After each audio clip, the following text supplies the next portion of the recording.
सभी को नमस्कार। आज के इस वीडियो में हम डिस्कस करेंगे दुर्खिम के अनुसार सामाजिक एकता का जो दूसरा स्वरूप है, जिसे दुर्खिम ने सावयवी एकता का नाम दिया है। इससे पूर्व वाले वीडियो में हम दुर्खिम के अनुसार सामाजिक एकता का पहला स्वरूप यांत्रिक एकता की मुख्य विशेषताओं के बारे में चर्चा कर चुके हैं। आज हम चर्चा करेंगे सावयवी एकता के बारे में। दुर्खिम के अनुसार सामाजिक एकता का दूसरा स्वरूप सावयवी एकता है, जो वर्तमान जटिल तथा औद्योगिक समाजों की प्रमुख विशेषता है। दुर्खिम से पहले हर्बर्ट स्पेंसर ने समाज की संरचना तथा प्राणी के सावयव के बीच अनेक समानताओं का उल्लेख किया। उन्होंने स्पष्ट किया कि जिस तरह शरीर का निर्माण अनेक अंगों से होता है, उसी तरह समाज के निर्माण में भी अनेक इकाइयों का योगदान है। जिस प्रकार शरीर के विभिन्न अंग एक दूसरे से भिन्न भिन्न कार्य करने के बाद भी एक दूसरे से संबंधित और एक दूसरे पर निर्भर होते हैं, उसी प्रकार समाज का निर्माण करने वाली विभिन्न इकाइयाँ भी अलग अलग प्रकार्य करने के बाद भी एक दूसरे की पूरक होती हैं। यह एक ऐसी एकता है जिसे सावयवी एकता कहा जा सकता है। दुर्खिम ने स्पेंसर से सावयवी एकता शब्द ग्रहण करने के बाद यह बताया कि सभी समाजों की संरचना को सावयवी संरचना नहीं कहा जा सकता। सावयवी संरचना तथा सावयवी एकता की दशा केवल आधुनिक समाजों की विशेषता है, जिनमें श्रम विभाजन और विशेषीकरण के कारण विभिन्न व्यक्ति एक दूसरे से भिन्न कार्य करने के बाद भी अपनी आवश्यकताओं को पूरा करने के लिए एक दूसरे पर निर्भर रहते हैं। दुर्खिम के अनुसार आधुनिक समाजों में जैसे जैसे कार्यों की विभिन्नता, विशेषीकरण तथा व्यक्तिवाद में वृद्धि होने लगती है, उनकी संरचना सावयवी रूप ग्रहण करने लगती है। इस प्रकार दुर्खिम ने सावयवी एकता के बारे में बताया। आगे दुर्खिम ने लिखा है, जब जनसंख्या वृद्धि के कारण समाजों का आकार बढ़ने लगा, तो बढ़ी हुई आवश्यकताओं को पूरा करने के लिए बड़ी मात्रा में उत्पादन आरंभ किया गया। इससे समाज में श्रम विभाजन और विशेषीकरण का महत्व बढ़ने लगा। अपने अलग अलग हितों के कारण व्यक्तियों के विचार, उनकी मनोवृत्तियाँ और उनके कार्यों के ढंग में भी एक स्पष्ट भिन्नता उत्पन्न हो गई। इस प्रकार सरल समाजों में जहाँ सामूहिक चेतना की प्रधानता थी, वहीं आधुनिक समाजों में वैयक्तिक चेतना का महत्व बढ़ने लगा। श्रम विभाजन से लोग एक दूसरे से भिन्न कार्य अवश्य करने लगे, लेकिन प्रत्येक व्यक्ति द्वारा एक विशेष कार्य करने के कारण उन्हें अपनी दूसरी आवश्यकताओं को पूरा करने के लिए अन्य व्यक्तियों पर निर्भर रहना अनिवार्य हो गया। इस प्रकार समाज में एक हित प्रधान सहयोग की वृद्धि हुई। दुर्खिम के अनुसार यही सावयवी एकता की दशा है। ऐसी एकता के लिए सावयवी एकता शब्द इसलिए उपयुक्त है, जिस तरह एक सावयव के विभिन्न अंग भिन्न भिन्न कार्य करने के बाद भी अपने अस्तित्व को बनाए रखने के लिए संपूर्ण शरीर अथवा सावयव से जुड़े रहते हैं, उसी तरह वर्तमान जटिल समाजों में भी व्यक्ति एक दूसरे को सहयोग दिए बिना अपनी आवश्यकताओं को पूरा नहीं कर सकते। इस प्रकार दुर्खिम ने सावयवी एकता को श्रम विभाजन के एक आवश्यक परिणाम के रूप में स्पष्ट किया है। श्रम विभाजन में वृद्धि होने से विशेषीकरण में वृद्धि होती है। इसका तात्पर्य है, विभिन्न व्यक्तियों द्वारा लंबे समय तक एक विशेष कार्य करते रहने के कारण वे केवल उसी क्षेत्र में कुशलता अर्जित कर पाते हैं। स्वाभाविक है कि अपनी दूसरी आवश्यकताओं को पूरा करने के लिए वे अन्य व्यक्तियों पर निर्भर हो जाते हैं। दूसरे कार्यों के विभाजन से लोगों में व्यक्तिवादी भावनाओं का विकास होने लगता है और अपने हितों को पूरा करने के लिए समाज विभिन्न वर्गों में विभाजित होने लगता है। प्रत्येक वर्ग के सदस्यों के लिए यह आवश्यक हो जाता है कि वे अपने वर्ग के दूसरे सदस्यों को सहयोग देकर अपनी स्थिति को सुदृढ़ करें।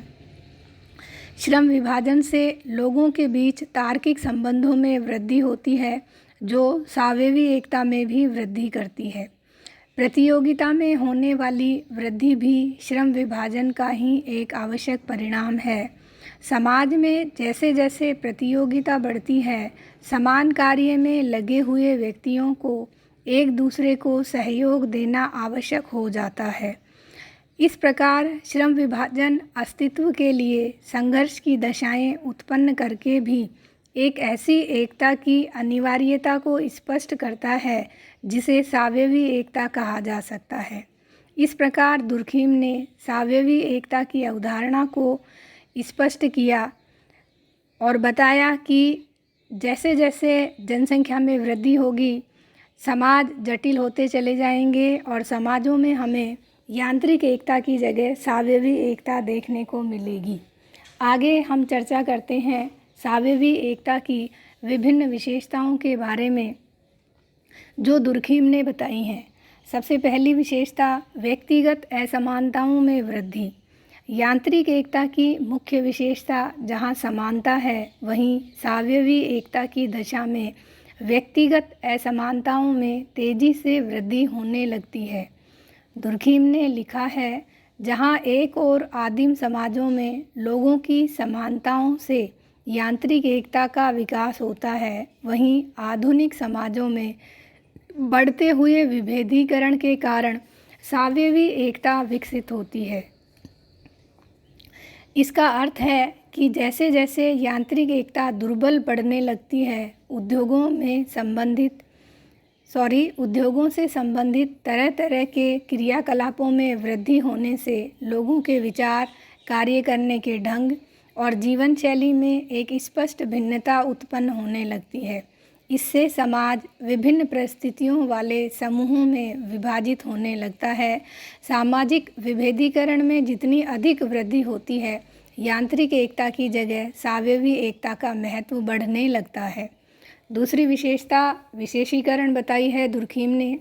सावेवी एकता की एक प्रमुख विशेषता समाज में विशेषीकरण में वृद्धि होना है। श्रम विभाजन के अंतर्गत व्यक्ति पीढ़ी दर पीढ़ी एक ही कार्य करते रहने से अपने काम में अधिक कुशल हो जाते हैं, जिससे विशेषीकरण की प्रक्रिया में वृद्धि होती है। उदाहरण के लिए उद्योग, व्यवसाय, शिक्षा, टेक्नोलॉजी तथा दूसरे क्षेत्रों में व्यक्ति केवल वही कार्य करता है जिसके लिए वह सबसे अधिक कुशल माना जाता है। संरचनात्मक आधार पर भी कानूनों को बनाने, कानूनों को लागू करने तथा न्याय देने का कार्य अलग अलग संगठनों द्वारा किया जाने लगता है। इसके बाद भी ऐसे सभी कार्यों में लगे हुए लोग एक व्यवस्था से संबंधित रहते हैं तथा एक दूसरे को सहयोग देते हैं। तीसरी विशेषता है हित प्रधान निर्भरता। सावेवी एकता का संबंध श्रम विभाजन तथा विशेषीकरण से होने का यह अर्थ नहीं है कि विभिन्न व्यक्ति आवश्यक रूप से एक दूसरे का विरोध करने लगें। अपनी विभिन्न आवश्यकताओं को पूरा करने के लिए सभी लोग एक दूसरे पर निर्भर रहते हैं, इसी कारण एक दूसरे को सहयोग देते हैं।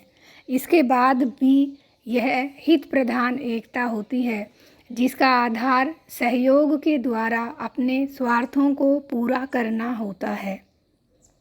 अगली विशेषता बताई है जटिलता में वृद्धि। दुर्खीम ने स्पष्ट किया कि यांत्रिक एकता वाले समाजों की प्रकृति तुलनात्मक रूप से कहीं अधिक जटिल होती है।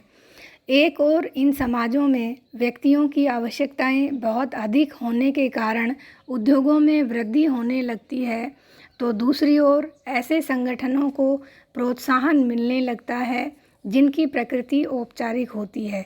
इसके फलस्वरूप सावयवी एकता वाले समाजों की संरचना जटिल होने लगती है।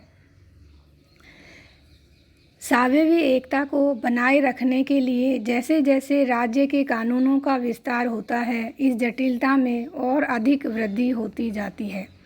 पांचवी विशेषता दुर्खीम ने बताई है सावयवी सामूहिक चेतना में कमी। दुर्खीम का कथन है कि सावयवी एकता तथा सामूहिक चेतना के बीच विपरीत संबंध होता है। इसका तात्पर्य है कि किसी समाज में जैसे जैसे सावयवी एकता बढ़ती जाती है, वहाँ सामूहिक चेतना का प्रभाव कम होता है। इसका कारण यह है कि इस दशा में व्यक्ति अपने आप को सामूहिक इच्छा के अधीन नहीं समझता, बल्कि उन कार्यों और व्यवहारों को अधिक महत्व देने लगता है जो उसके लिए अधिक लाभप्रद हों। इस प्रकार जैसे जैसे व्यक्ति पर समूह का दबाव कम होता जाता है, वह सामूहिक चेतना की जगह व्यक्तिगत चेतना से अधिक प्रभावित होने लगता है। छठी विशेषता बताई है दुर्खीम ने संविदात्मक संबंधों का महत्व। सावयवी एकता के द्वारा भी संबंधों को व्यवस्थित बनाने तथा सामाजिक संगठनों को मजबूत करने का प्रयत्न किया जाता है, लेकिन ऐसी एकता मुख्यतः संविदात्मक संबंधों पर आधारित होती है। इसका तात्पर्य है कि विभिन्न व्यक्तियों तथा समूहों के पारस्परिक संबंध कानूनों के द्वारा परिभाषित होते हैं। व्यक्ति एक दूसरे से उतने ही संबंध स्थापित करते हैं जिनकी सहायता से कानूनी शर्तों को पूरा किया जा सके। इस प्रकार जीवन के प्रत्येक क्षेत्र में समझौतों का महत्व बढ़ने लगता है और यही कारण है कि सावयवी एकता की दशा में समूह की नैतिकता की जगह व्यक्तिवादी नैतिकता का महत्व बढ़ने लगता है। नेक्स्ट विशेषता है प्रतिकारी कानूनों की प्रधानता। दुर्खीम ने स्पष्ट किया कि सावयवी एकता की दशा में सामूहिक इच्छा की तुलना में व्यक्तिगत इच्छाओं का महत्व अधिक हो जाता है, जिसके फलस्वरूप अपराध को सामूहिक जीवन के विरुद्ध किया जाने वाला कार्य न मानकर उसे व्यक्तिगत के विरुद्ध किया जाने वाला कार्य समझा जाता है। इस आधार पर सामाजिक नियंत्रण के लिए ऐसे नियम और कानून बनाए जाने लगते हैं जिनके द्वारा अपराध के कारण व्यक्ति को होने वाली क्षति को पूरा किया जा सके। इन कानूनों को समूह के सदस्य लागू नहीं करते, बल्कि इन्हें औपचारिक संस्थाओं जैसे न्यायालय, पुलिस, प्रशासन आदि के द्वारा लागू किया जाता है। इस प्रकार सावयवी एकता की दशा में सामाजिक नियंत्रण का रूप यांत्रिक एकता से भिन्न होता है। आगे दुर्खीम ने बताया कि यांत्रिक तथा सावयवी एकता को स्पष्ट करने के बाद दुर्खीम ने यह निष्कर्ष निकाला कि यह एक ऐतिहासिक नियम है कि यांत्रिक एकता जो समाज में पहले से स्थापित होती है, धीरे धीरे कमज़ोर पड़ती जाती है और उसके स्थान पर सावयवी एकता का प्रभाव बढ़ने लगता है। जब व्यक्तियों के बीच पाए जाने वाली एकता की प्रकृति बदलती है, तो विभिन्न समाजों की संरचना में भी परिवर्तन होने लगता है। जिस प्रकार एक सावयव के अंगों में परिवर्तन होने पर सावयव का रूप भी बदल जाता है, उसी प्रकार सामाजिक एकता की बदलती हुई प्रकृति समाज की संरचना को भी बदल देती है। इस प्रकार दुर्खीम ने सामाजिक एकता की प्रकृति में होने वाले परिवर्तन के आधार पर ही सामाजिक विकास की प्रकृति को भी स्पष्ट किया है। आज के वीडियो में बस इतना ही। धन्यवाद।